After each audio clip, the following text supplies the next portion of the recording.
누구는 예수를 보여달라고 이야기를 하죠. 그런데 보이지 않으니까 믿을 수가 없다라고 이야기를 해요. 근데 아주 간단하게 조금만 생각해 보면 우리가 지금 이 문명의 이 길을 가지는 것 중에 뭐 LTE, 5G 아니면 와이파이 눈에 보이지 않거든요. 근데 우리는 그것을 믿고 그것을 의지해요. 그것을 따라가죠. 친구와의 관계도 그렇고 또 우리가 갖고 있는 어떤 재화도 그렇고 예전에는 은행에 꼭 갔어야 되는데 지금 은행 가지 않고 뭐 텔레뱅킹이라는 말도 무색할 만큼이나 인터넷 뱅킹이 우리 너무 쉽고요. 카카오 뱅킹 너무 잘 돼 있어서 우리의 일상을 너무나도 좋게 하는데 무엇을 믿기 때문에 보이지 않는 숫자가 움직이고 있고 내가 직접 은행 가서 내 돈을 맡긴 은행에 가서 이체하지 않는데도 우린 그걸 신뢰하고 있잖아요. 근데 보이지 않는 하나님을 우리는 믿을 수 없다라고 하고 있는 이 시대 속에 살고 있는 것 같습니다. 그렇지만 믿는 우리들에게도 믿음의 눈을 들어서 그 눈뜸의 사건이 과연 있는지, 나는 정말 예수를 믿고 있는지, 나는 정말 예수를 따르고 있는지, 나는 예수님을 무엇 때문에 따르는지를 묻는다면 대부분 우리 신자들은 어떤 예수님의 수단에 대해서 이야기를 참 하고 싶진 않지만 하고 있는 모양새를 보이는 것 같습니다. 수단, 목적이 아니라 수단. 왜냐하면 우리가 예수님께 기도하는 것들을 하나씩 들여다보면 뭐 해주세요, 뭐 해주세요, 뭐 좀 주세요 라고 하는 기도가 너무나도 많아요. 하나님 도와주세요. 하나님 제 딸 키 크게 해주세요. 항상 그게 기도 제목이에요. 160 이상, 원래 165 요 정도가 이제 그 기도 제목이었는데 아무리 봐도 안 클 것 같으니까 160 정도로 이제 타협을 뭐 하는 것 같아요. 좀 크게 해달라고. 매일매일마다 기도해요. 어렸을 때는 맨날 배 아프지 않게 해달라. 또 나쁜 꿈 꾸지 않게 해달라. 이게 나쁜 기도는 아니지만 하나님과의 그 친밀한 관계 속에서 하나님과 우리는 어떤 사람과 대화를 나눌 때 나 뭐 좀 해줘, 나 뭐 좀 사줘, 나 뭐 좀 이렇게 갖고 싶어, 나 지금 이것 때문에 힘든데 이거 좀 도와줘, 이런 이야기만 한다면, 이런 관계를 가지고 있다면, 아까 우리 손지연 자매 옆에 있는 우리 유연 자매가 내가 마지막 죽었을 때 기부하고 죽는다고 하는데 이 얘기를 듣자마자 옆에 따라 붙어서 얼마 있는데? 그거 누구한테 주고 싶어? 나랑 좀 밥 먹자. 내가 갑자기 막 친한 척하고 계속 옆에서 막 찬양하고 막 경배하고 유연을 묵상하고 그의 하는 모든 행동들을 막 이렇게 칭송한다면 얼마나 부담스럽겠어요. 우리 하나님 인격적으로 만났다고 하잖아요. 예수님은 인격적으로 우리를 알아간다라고 하고 인격적인 만남이 우리 가운데 있다면 그분과 그것밖에 얘기할 게 없을까. 이제 계절이 변화하고 있어요. 계절이 바뀌고 있고 우리에게 따뜻한 봄을 주셨고 어떤 사람은 왜 이렇게 더워? 갑자기 추우니까 왜 이렇게 추워? 봄인데 왜 이렇게 추워? 이런 사람들도 있는 것 같아요. 우리가 입은 옷이 잘못된 것을 생각하지 못하고 자연, 남을 탓할 때가 있어요. 그런데 오히려 이런 순간과 상황들 속에 하나님께 감사하면 어떨까? 하나님, 이렇게 날씨가 봄이 됐는데 추운 날씨를 갑자기 주신 이유는 아직 봄이 오지 않았음을, 아직 마지막의 겨울을 나에게 허락하셨음이 참 감사합니다. 또 내가 추운 날씨로 생각해서 따뜻한 옷을 입고 나왔는데 어떤 사람들은 반팔도 입고 나오고 어떤 사람들은 그냥 얇은 옷을 입고 나오는 모습을 보면서 왜 이렇게 덥지가 아니라 이 날씨를 통하여서 이제 우리가 덮고 있는 가면들을 하나씩 벗어서 하나님 앞에 내 있는 모습 그대로를 좀 보여줄 수 있는 그런 삶을 살아갈 수 있음에 감사합니다라고 고백하며 하나님과의 이런 대화가 나타나는 것이 얼마나 우리에게 중요할까. 근데 대부분 우리는 기도할 때 뭘 해달라는 기도 참 많아요. 무엇을 얻길 원한다는 기도 많고요. 내 앞길을 열어달라고 이야기하고 우리 자녀 꼬리가 되지 않고 머리가 되게 해달라는 기도합니다. 그리고 경제적인 상황이 어려우니까 채워주시고 복을 주시고 누리게 하시고 하나님의 선하신 뜻이 나의 삶 가운데 드러나서 하나님께 영광 돌리게 도와달라고. 그래서 많은 재화를 벌고 많은 하나님의 은혜 가운데 부어져서 내가 이것을 가지고 하나님께 영광 돌리겠습니다 라는 기도 참 많이 하잖아요.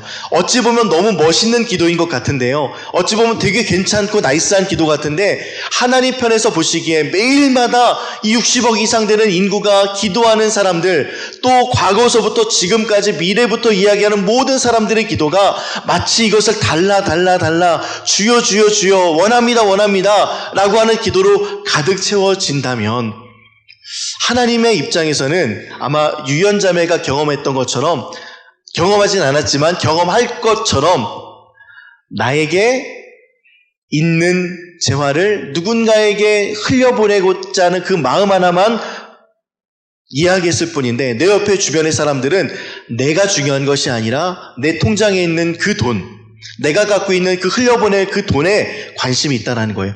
하나님의 능력도 마찬가지입니다. 하나님의 능력이 너무 큽니다. 하나님의 위대하심이 너무 커요.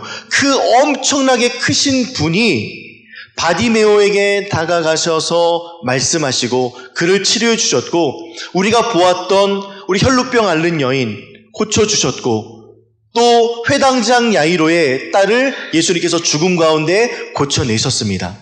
이 하나님의 어마어마하게 크신 은혜와 능력이 그분 안에 있다는 게 우리가 알고 있고, 그분을 그렇게 섬기고 있고 그렇게 바라보고 있는데, 그분의 능력만, 그분 안에 있는 어떤 능력, 나에게 전가될 능력으로만 예수님을 따라간다면, 우리는 이 종료주일에 그 발걸음을 멈추고 예수님 자체로 만족하고 그분을 목적 삼고 그분이 나에게 가장 소중한 분이라는 그 사랑의 대상이라는 마음을 가지고 그분을 따르는 저와 여러분들 되기를 주님의 이름으로 축복합니다. 이 본문의 말씀이 있기 이전에 부자 청년이 이제 있었습니다. 부자 청년이 길에서 예수님께 달려와서 꿇어 앉아 묻습니다. 그래서 어떻게 해야 영생을 하겠습니까? 무엇을 해야지만 영생을 하겠습니까? 마태복음에서는요, 이 어떤 사람으로 소개하고 있는 이 사람을 청년이라고 말씀하고 있고요, 누가복음에서는 그의 직업을 말하고 있는데 관리라고 이야기합니다.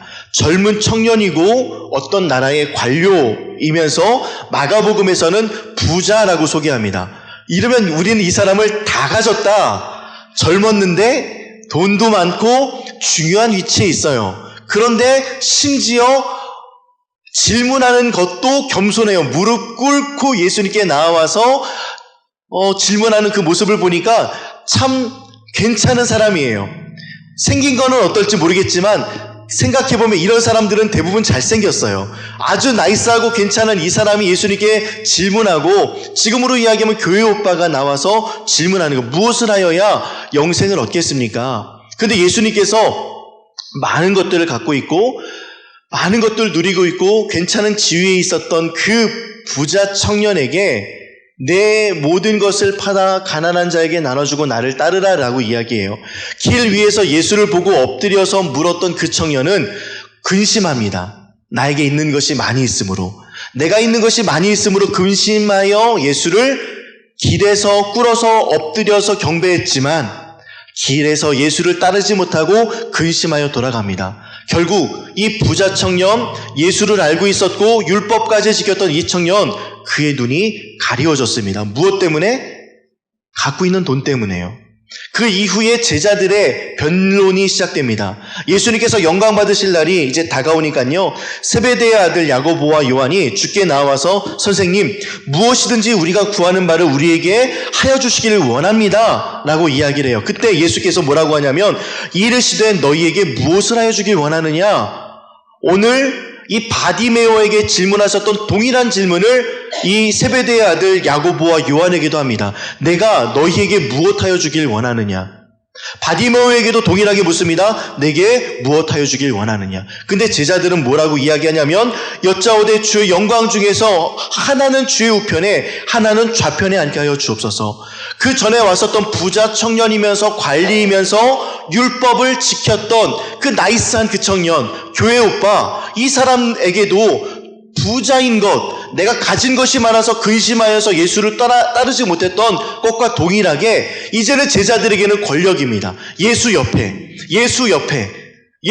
내가 그 영광 중에 이 로마의 권력을 무너뜨리고 예수 옆에 우의정과 자의정 삼으면서 내가 그런 장관 자리 하나 차지한다면, 국회의원 자리 차지한다면 족할 것이 없습니다 라고 하는 사람에게 예수님께서는 내가 너희에게 무엇 해주길 원하느냐라고 했더니, 나 장관 되기 원합니다, 나 한 자리 원해요, 나 국회의원 되기 원해요, 나 근사한 자리 원합니다 라고 이들은 이야기합니다. 이들조차도 예수를 따르고 있는 제자들 자체도요, 눈이 가리워져서 보지 못하고 있습니다.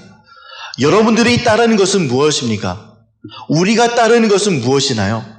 내가 오늘 이 하루가 마지막 날이라고 이야기했을 때 내가 버리지 못하는 그것 아무것도 없을 거예요. 왜냐하면 나에게 마지막 날이니까. 근데 나의 마지막 날은 나는 알 수 없어요. 하나님만 압니다. 나의 마지막 날을 알지 못하는 이 하루를 살아가고 있는 여러분들에게 가장 놓치고 싶지 않은 것, 내가 가장 붙잡고 싶은 것, 내 머릿속에 있는 것, 내 장바구니 속에 든 것, 내 버킷리스트, 이곳에 그리스도 예수를 따름이 있느냐 묻고 싶습니다. 그리스도 예수와 함께하는 것이 우리에게 가장 큰 유익과 가치인 것을 그리스도 십자가를 통해서 우리는 발견할 수 있는데, 그리스도 예수의 십자가를 통해서 발견할 수 있는 우리를 위한 그 사랑, 그 은혜, 그 감격, 우리밖에 없는 예수 그리스도는 우리를 위해서 십자가까지 지셨는데, 우리는 예수 따름으로 인하여서 가고 있는 것 같이 보이는 제자들과 같이, 따르고 싶은 부자 청년과 같이 그냥 따르는 모습과 형태만 남아있지 않는지, 그냥 주님 사랑합니다, 주님 너무나도 주님 사랑합니다 라는 그 입 속에, 그 구호 속에만 살아가고 있지 않는지. 이번 주 사순절에 그런 이야기를 좀 적어봤습니다. 나는 교회입니다.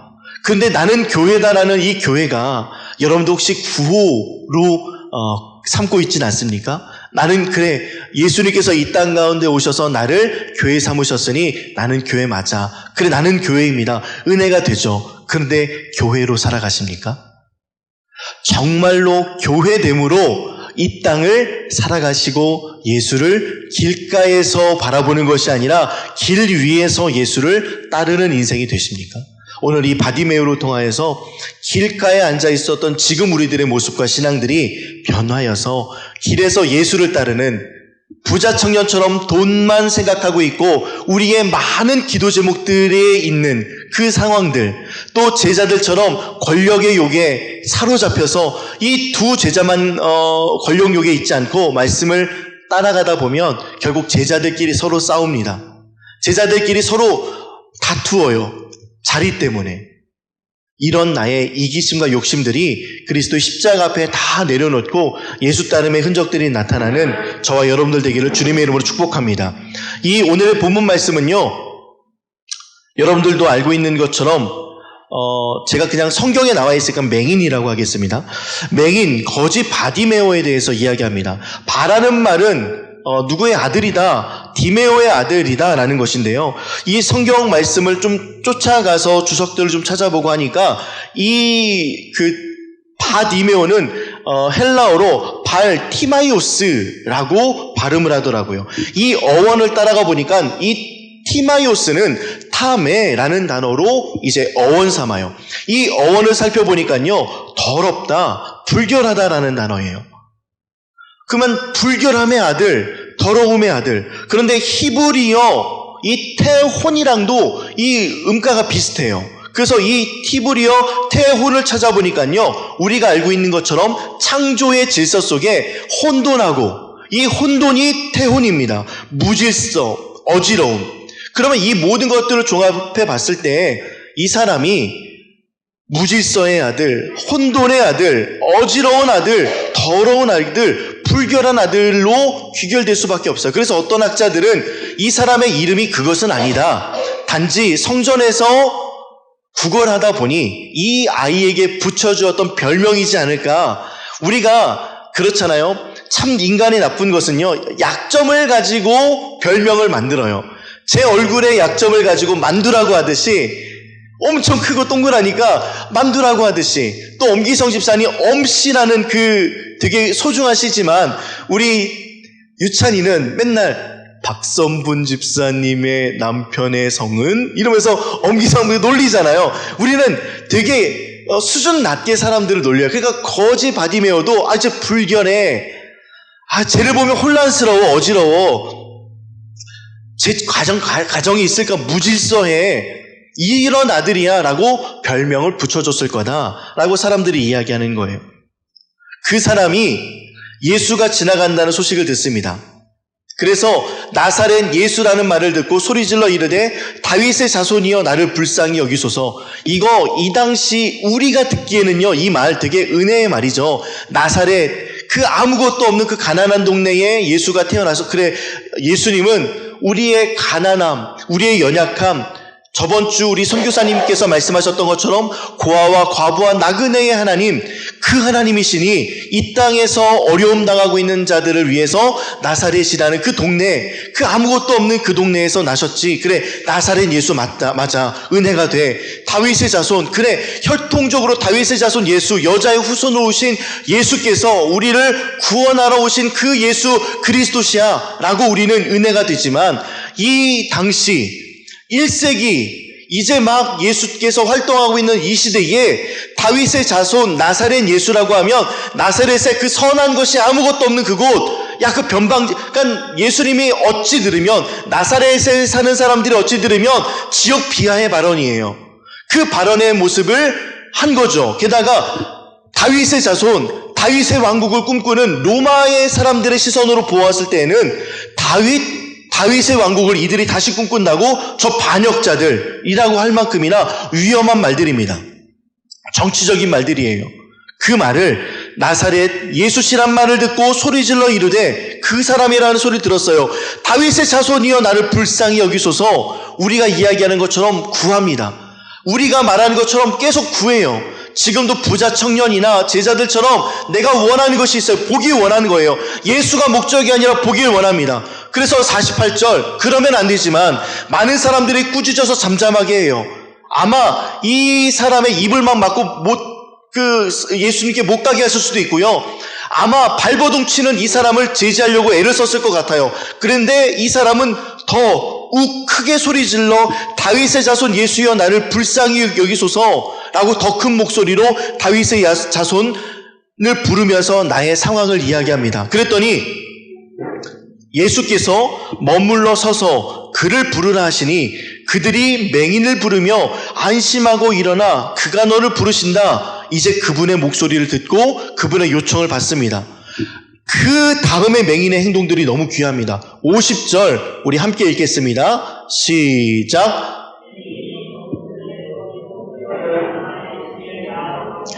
맹인이 겉옷을 버리고 뛰어 일어나 예수께 나오거늘, 이 맹인이었던 사람은 오늘 성경에서는 거지입니다. 가지고 있는 전부입니다. 내가 가지고 있는 전부를 오늘 버릴 수 있나요? 내가 가지고 있는 전부, 이것을 내어줄 수 있을까요? 그런데 이 거지 바디메오는 오늘 내가 갖고 있는 가치, 가장 소중하게 생각하는 것을 버리고 예수를 따르기로 작정하는 모습이 이 말씀 가운데 일어납니다. 뛰어 일어나 예수께 나옵니다. 보이지 않는 자가 뛰어서 예수께 나와요. 그 목소리가 어디에 있는지 확인하고, 귀가 발달했던 그 맹인은 겉옷 버리고, 거추장스러워서가 아니죠. 자신이 갖고 있는 가장 소중한 가치예요. 부자의 가치는 돈이었고요, 제자의 가치는 명예였습니다. 이것을 버리고, 무엇을 해 주옵소서, 이거 버리고 예수를 바라보면서 나아갔던 그 흔적. 그랬더니 예수께서 이렇게 말씀하십니다. 51절 함께 읽겠습니다. 시작.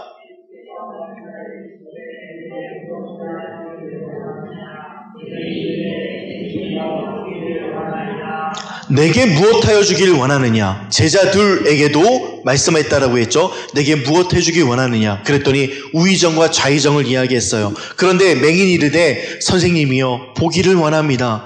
제가 유일하게 보기를 원하는 것이 있습니다. 그랬더니 예수님께서 뭐라고 말씀하셨냐면 이르시되 가라 내 믿음이 너를 구원하였다. 이의 마음이 조금씩 변화되는 장면들이 보여요. 원래는 다윗의 자손 예수, 정치적인 예수, 나에게 수단이 되어졌던 우리 민족의 수단 되어졌던 그 사람이 로마를 넘어서 이제는 유대 민족이 이 로마를 물리쳐서 이제는 안정된 삶을 살아야 되겠다라는 인식을 갖고 있었던 그의 모습 속에 저분의 모습, 다른 사람들은 전부 다 나의 입을 막고 나를 못 살게 굴고 나를 선생님 앞에도 끌어다 주는 사람이 아무도 없었는데 그분이 나의 목소리를 듣고 나를 보기를 청해. 나의 목소리를 듣고 그분께서 나를 받아들이기를 원해. 그래서 그는 겉옷을 벗어버리고 나의 가장 소중한 것을 벗어버리고 예수님께 나아갔습니다. 그리고 그전과는 다르게 진심으로 그분께서 하실 수 있는 것들을 고백하면서 이야기합니다. 나는 보기 원합니다. 나는 낫기 원합니다. 나는 보기 원합니다라고 그가 고백하고 있습니다. 그리고 나서 예수께서 가라, 내 믿음이 너를 구원하였다. 이 믿음이 도대체 무엇일까요? 다윗의 자손 예수라고 하는 건요, 그 시대에 예수님을 왕 삼으려고 했던 자들이 이야기했던 이야기입니다. 그렇다면 예수께서 이 바디메오, 거지 민서에서 맹인이었던 이 바디메오에게 요구하시고 부어하셨던 믿음은 무엇일까?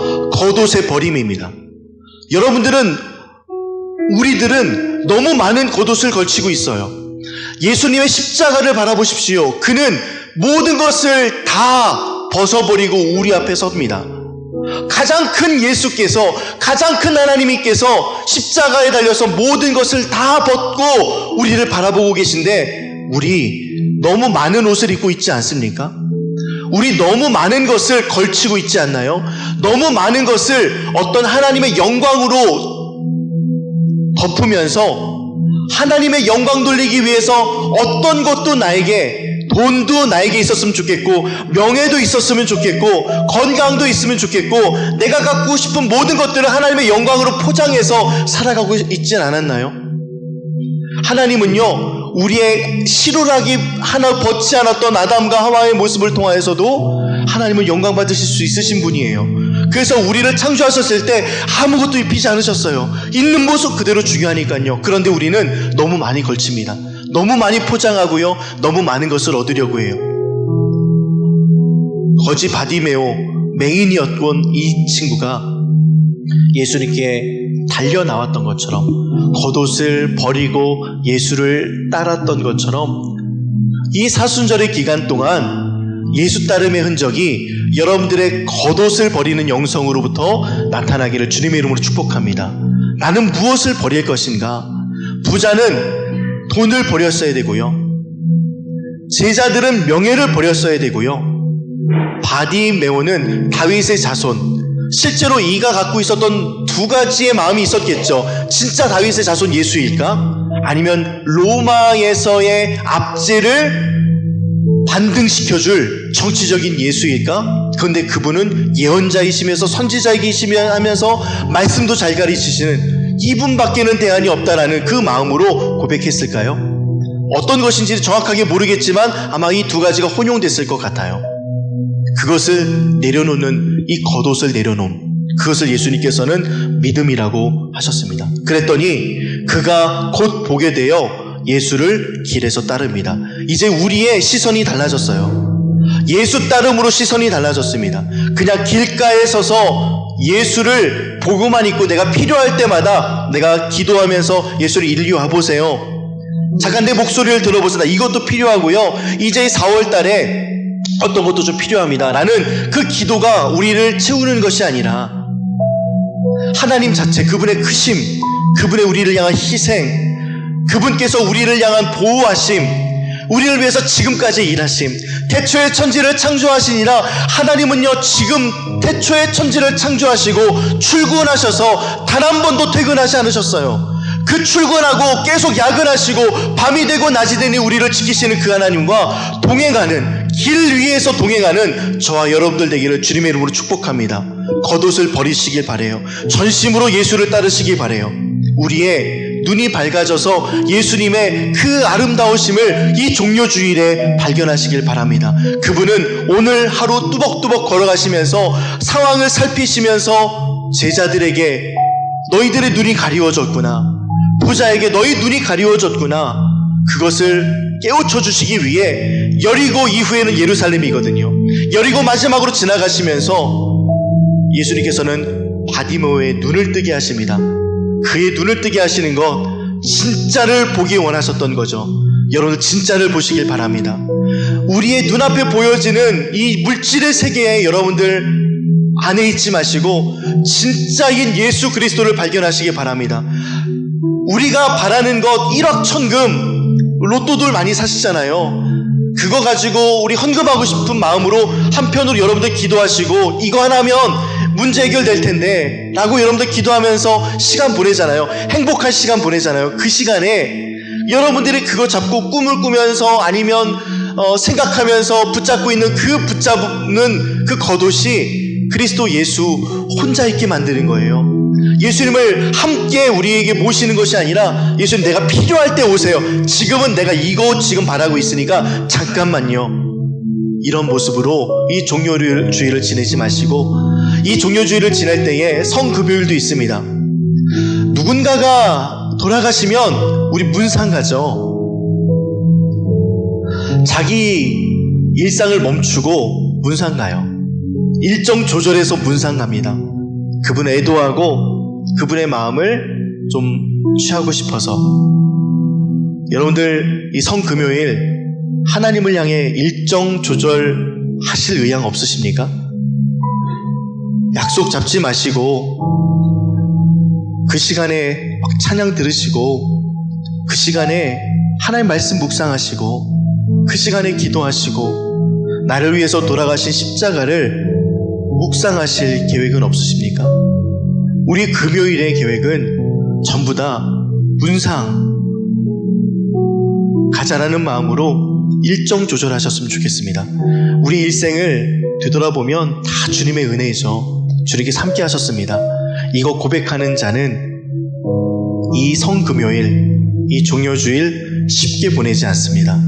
여러분들의 겉옷을 내어버리고 예수께 나아가는, 그래서 진짜를 보게 되어지는, 눈을 뜨게 되어지는 이 시간 되기를 주님의 이름으로 축복합니다.